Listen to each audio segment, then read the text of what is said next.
When you're shopping for a vocal microphone, there are a few different things that you really need to consider really hard. A few different things I don't think a lot of people out there are even aware of or talking about online. So I'm going to tell you that stuff today.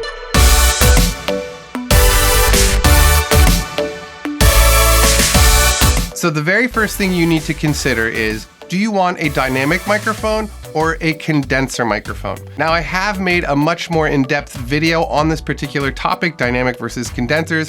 I'm gonna pop a link up in the corner by me now.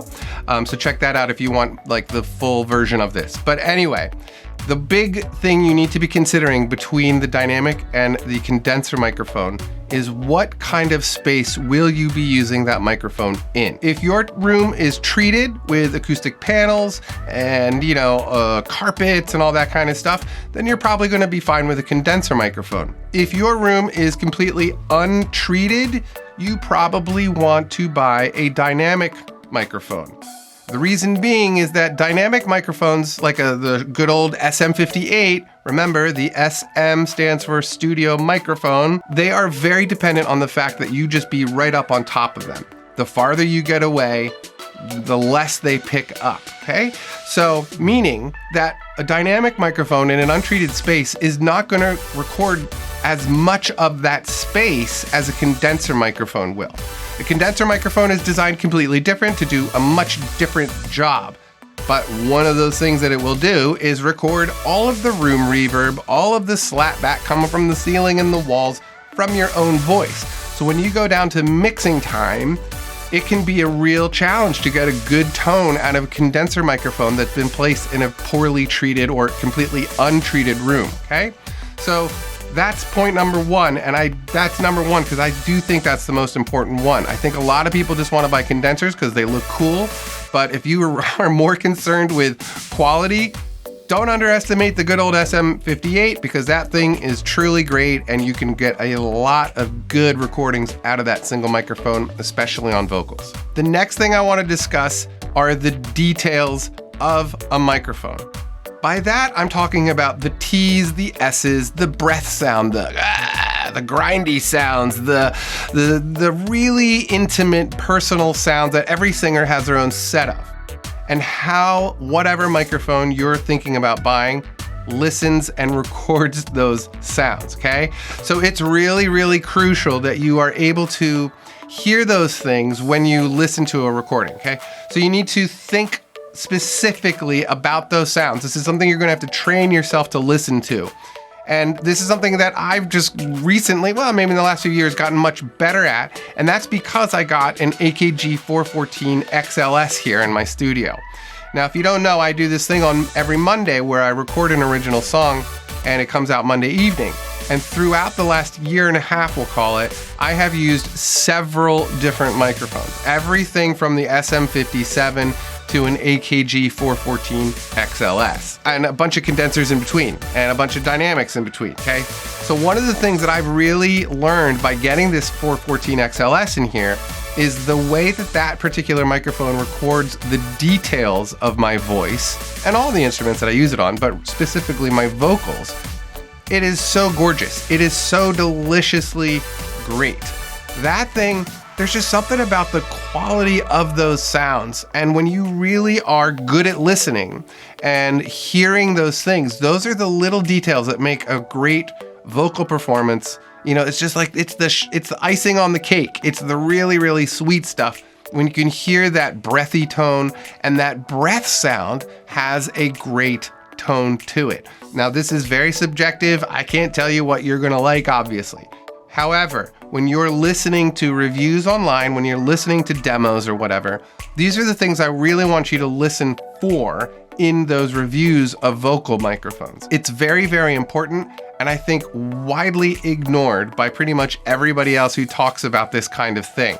Everybody's always talking about the top end and the low end, and of course that's important, and we will discuss that a little bit. But it's those details, and it's the way that those details are captured by a microphone that make a microphone right for a singer. Now, let's talk about low end and high end, okay? So of course those details are really gonna live up in the high end range, and what you wanna be listening for is how shrill is it? How hard is it to listen to? Is it bad? Is it, is it too much? And one thing you should be listening for if you're listening to recordings that were done on something like a Neumann U87, which is by far one of the most famous microphones of all time, the way that it captures that high end and those details that I was just talking about, it is so smooth, and it's almost, I don't want to say dark, but it's not like, it's not like a cheap condenser microphone. The high end on those Neumann U87s is just so creamy, and that's something it's really subjective. Of course, this is more subjective stuff, but the high end on there's tons of detail, but that detail tends to have body and not a ton of like shrill sounding artifacts to it, okay? So just be aware of that. When you're listening to the high end, you really gotta listen for mostly, I guess, like, is it hurting your ears? Does that singer sound good? Is that a quality in your own voice that is gonna be translated well in that microphone, okay? Now, on the other end, we're gonna talk about low end. So male vocalists out there, we're gonna be talking about, like the sound that comes from your chest. And of course, if you're like doing like a grindy voice thing or whatever, there's a lot of low end to that particular quality of a male vocal, and female vocals, especially female vocals, I know, don't have a lot of low end in them just because of the range that most females are singing in. However, there is a lot of low end information being recorded, and you just want to be able to isolate those sounds when you're listening to reviews. And it's something you just have to train yourself to do. You really got to understand, like, there is a high end and a low end and a mid-range, okay? Now here's something that a lot of people don't discuss when they do discuss microphones, is the mid-range, and the fact that that is predominantly the widest range of sounds that you're recording in a microphone out of a vocal, right? There's just tons and tons and tons of mid-range in a vocal track. And so you wanna really be listening for the quality of that mid-range when you're listening to those reviews, considering what room you're going to be using it in and understanding what your own voice sounds like, right? So if you have like a really nasally voice, a microphone that has a ton of mid-range just, records that sound and accentuates a little bit might not be the microphone for you, or it might be. It, again, it's very subjective, but it's just one of those things you want to be able to listen to. Now for me, I do believe that the AKG 414 XLS is probably one of the best vocal microphones, especially for the home recording studio. If you're on a relatively limited budget, I know those microphones are around $1,000, but they are great microphones. Not only are they great for vocals, but they're great on drums and guitars and guitar amplifiers. It's just an extremely versatile microphone with the longest list of famous recordings. I think it's probably been on as many famous recordings as the SM57. So if you are really considering like a really good high-end microphone, I do really like the AKG 414 XLS, but this is not a demo of that or commercial for that or anything. I have one and I just really like it. It works so well here in my studio. Great little microphone, excellent and versatile. I think that about wraps it up. I think I've covered everything. Just remember, what kind of room are you going to be recording it in? Treated space or untreated space?